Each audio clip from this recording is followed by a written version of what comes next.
Laure Pulchéry est commerçante au marché New Deido à Douala.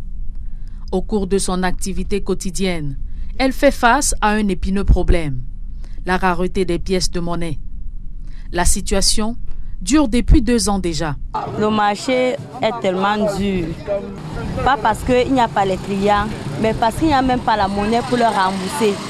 Quand un client se présente devant toi, il veut un article, peut-être il veut une marchandise de 200, il a 500. Tu lui dis patiente, il te dit que non, je ne patiente pas.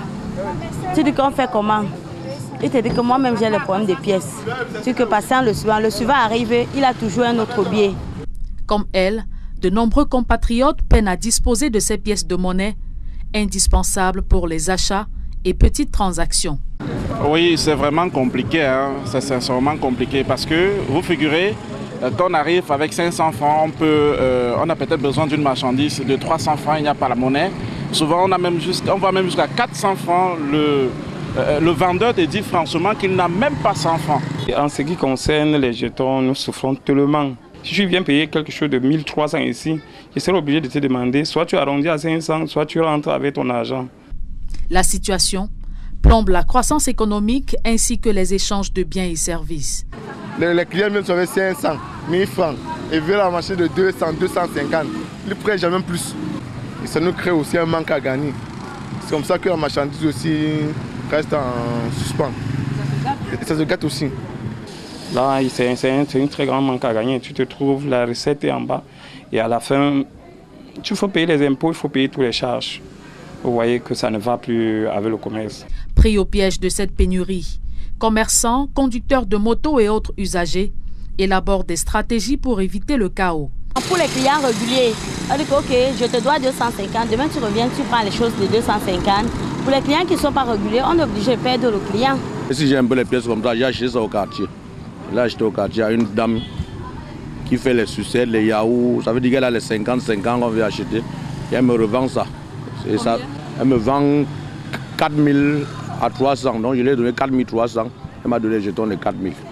Deux fois même, je suis obligé d'acheter même la pastèque, les oranges à côté pour pouvoir faire la petite monnaie, pour pouvoir le rembourser. Sinon, je suis obligé de lui donner même de faire crédit pour qu'il puisse se payer plus tard.